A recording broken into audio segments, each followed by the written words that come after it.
Welcome back, everyone, to this week's episode of Finding Your Freedom. And today I want to talk about what to do if you're not hungry in recovery.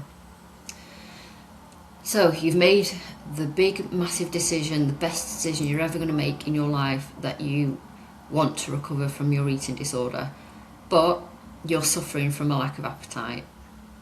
And I want to talk about this because I think it can be quite confusing for people when they find that they're in a position where they really need to eat a lot, yet their body isn't communicating any sign of that to them.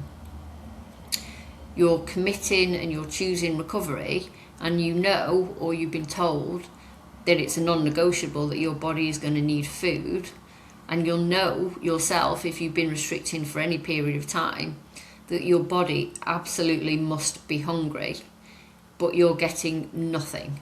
No feelings of hunger, none of those things that you remember from way back before your eating disorder, things like temptation and cravings, absolutely nothing. But actually, this is quite normal for some people. And the reason I want to talk about it today is it should not be taken as a signal that if you're not hungry, that you don't need to eat. If you're in recovery, even if you don't feel hungry right now, your body still needs food, and plenty of it, regularly and consistently. So what's going on when you're not hungry, when your body has been starved of food? It doesn't seem to make any sense. Well, when your body's been through restriction, it's very clever and it's adapted to protect you. Your body has gone into survival mode. So your body will have gone into this survival mode, and it means your metabolism is going to slow down, which means your body is conserving as much energy as possible because there's nothing coming in. So it's going to conserve any little bit of energy whenever it can that comes in. And your hormones, your hunger hormones, well, they stop working in their normal rhythm. Now, I know at the worst of my eating disorder, I was barely existing on anything, but I very rarely felt hungry. And so I can absolutely tell you that this is true and this is normal, and that because you're eating very small amounts of food, doesn't necessarily mean your body's going to tell you that you're hungry. I mean, if anybody had seen what I was existing on, they would not be able to fathom how I wasn't hungry at all. And this was my body in that survival mode. My body had stopped sending any hunger signals. My hunger hormones had completely gone away because my body was literally just using its energy for me to survive. Now when I'm hungry, there's absolutely no doubt about it. My body tells me, and it tells me fast. It has absolutely no patience with me now when it's hungry. So I always have to make sure I have something to eat for as soon as those hunger signals start. But when your body is getting little amounts of food, when you've been restricting, or it's getting irregular food, then those hormones have shut down, your metabolism has slowed down, and also your gut will slow down and your digestion will take longer, and so your stomach is fuller for longer, even on small amounts of food.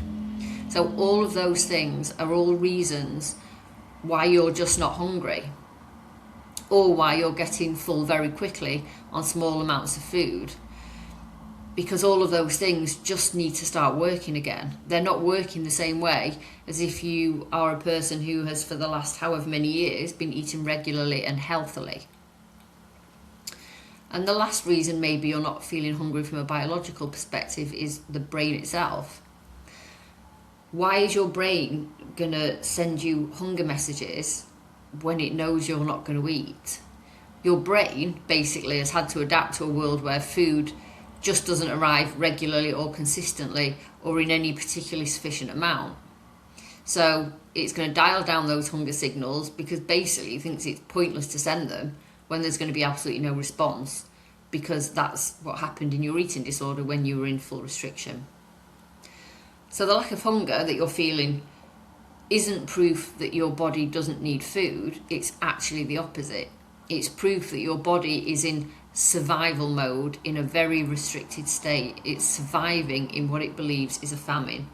It's a biological adaptation, but it's not a message about what your body actually needs.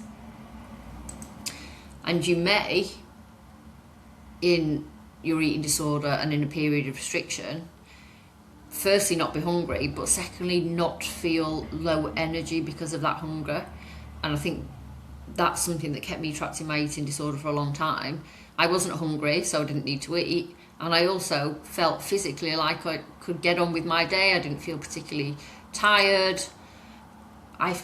It tricked me into believing that basically I didn't need to recover. And if you feel the same, you might wonder if your body has been undernourished for such a long time and you don't feel hungry and you don't feel weak, like you would expect to happen without nourishment. Well, why would that happen? And basically, it's just a famine response. It's how thousands of years ago nature enabled us to cope when food was scarce and not available the way it is now. So the body had a survival mode that when food became restricted, it didn't always shut down straight away. Sometimes it did the opposite. Instead of slowing down and stopping, for a period your body might actually feel really quite strong. It speeds you up. The reason it does that is if it senses famine, it will kick in your stress hormones, cortisol and adrenaline, they'll rise, and they are the kind of fight or flight response. And the body does that to give you enough energy to go out and search for food and keep moving till you find nourishment. Of course, going back thousands of years, that was what it did. It kicked in those hormones. So while you hadn't had food or access to food, it enabled you to go somewhere with just enough energy to get some food because it sensed a famine. So it's basically survival in a time when you couldn't just go to the local shop and get food. It's for when people literally had to move from place to place to find food, and their body just made it so despite the fact they were already hungry, they just got enough energy to go out and find it. And so you might have experienced those things in your eating disorder, those hormones, when they kicked in even though you're hungry and you're starving. Actually, sometimes you might actually have periods where you feel quite energized and quite good even when you haven't eaten. You might kind of even get like a little bit of a kind of a wired feeling or a little bit of a high when you haven't eaten. And that's what's going on. Your body, instead of feeling weak and groggy, will actually maybe feel quite sharp, and your body might feel a bit restless, like you've got loads of energy and it needs to move, and almost like it could keep going forever. And I remember feeling this. I never really felt that physically tired. I could just go about my daily life running on empty. And I think my body was just in that state of just giving me enough energy to survive and hoping I was probably going to go out and get some food with the energy that it was giving me, which I didn't. So yeah, your body is basically breaking itself down to fuel you, to give you that burst of energy to go out and find food. But what it isn't is a sign that you don't need to eat. Your body in this state is literally breaking itself down to fuel you to go and find food. It's kind of running on an emergency mode.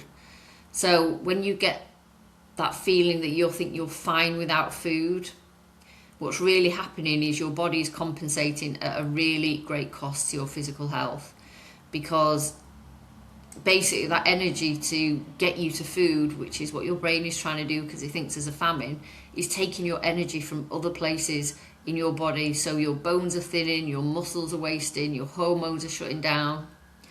So what I want to get to is, yes, you might not feel hungry, so you don't need to eat, and yes, you might not feel tired, so you might think you've got enough energy.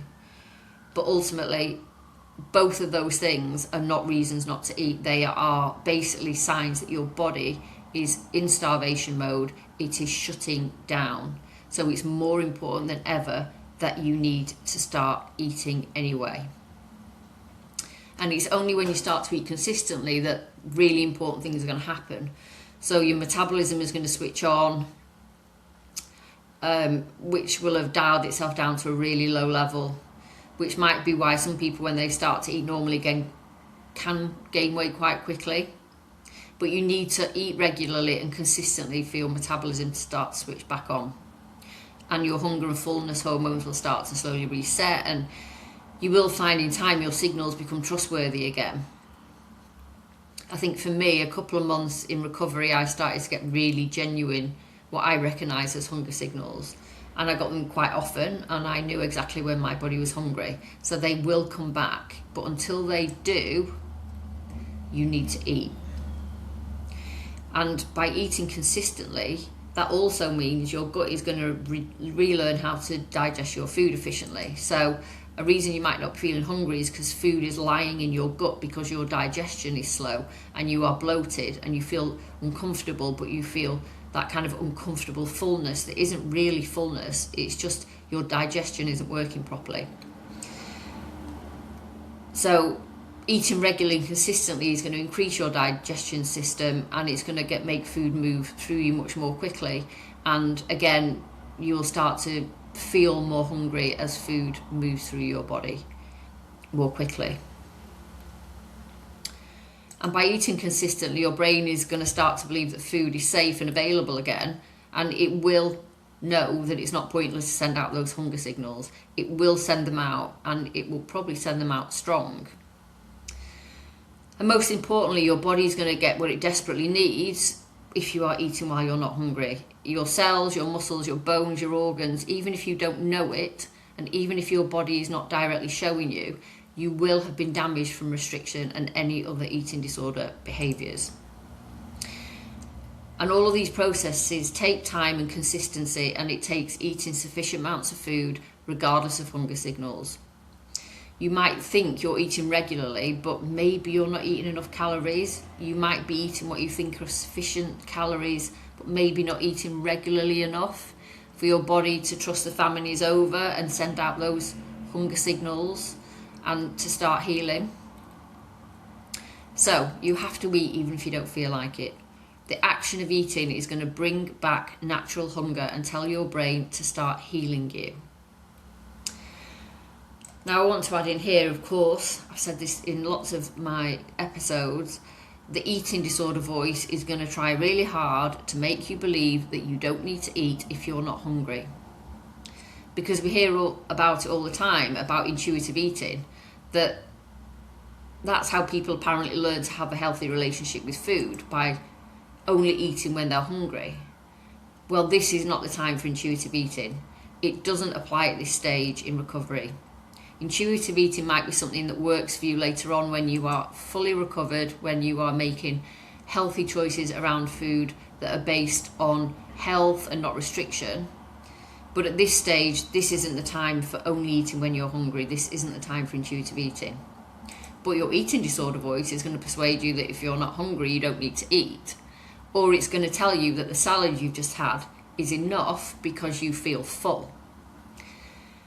But you have to ignore it and trust the process, because you've listened to that voice for such a long time, and just look where you are. That is not the voice that you trust right now. The voices you trust right now are the voices of professionals, of doctors, of coaches, and of people around you who are encouraging you to eat in your recovery.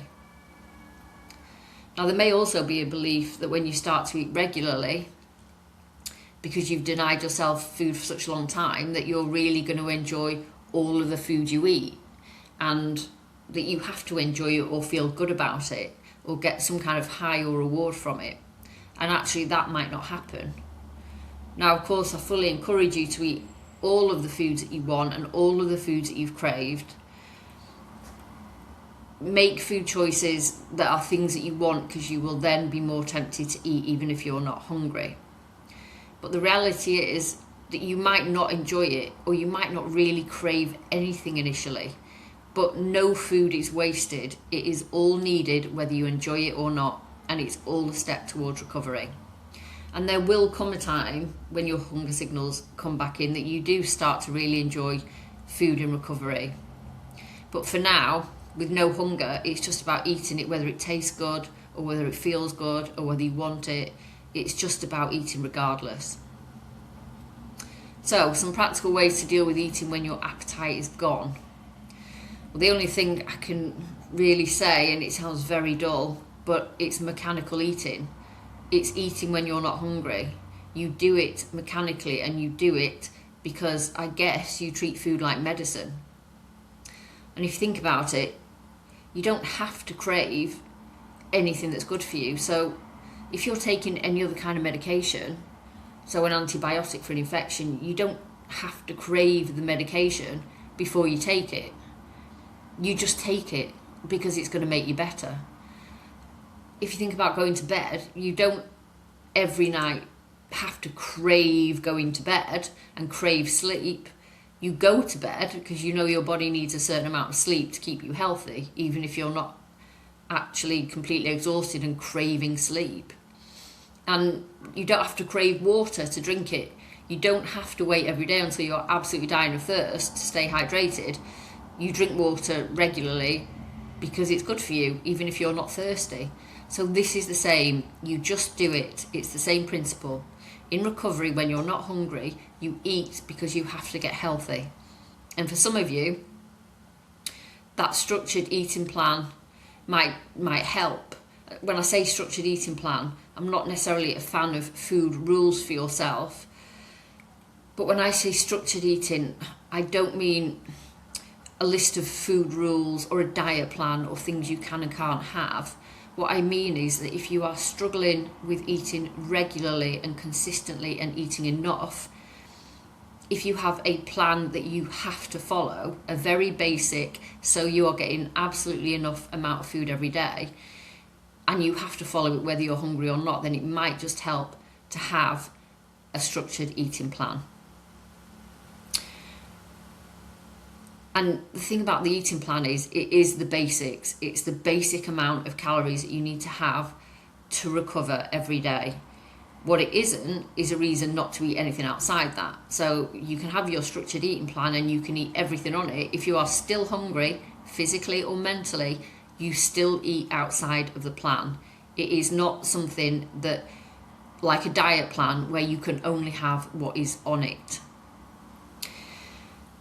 Another thing, I'm a fan of a task list. So anyone who likes a task list and has to tick everything off it, maybe put it on the task list. Maybe eating is on your task list. So if it's on the list, it's got to be done, whatever works for you.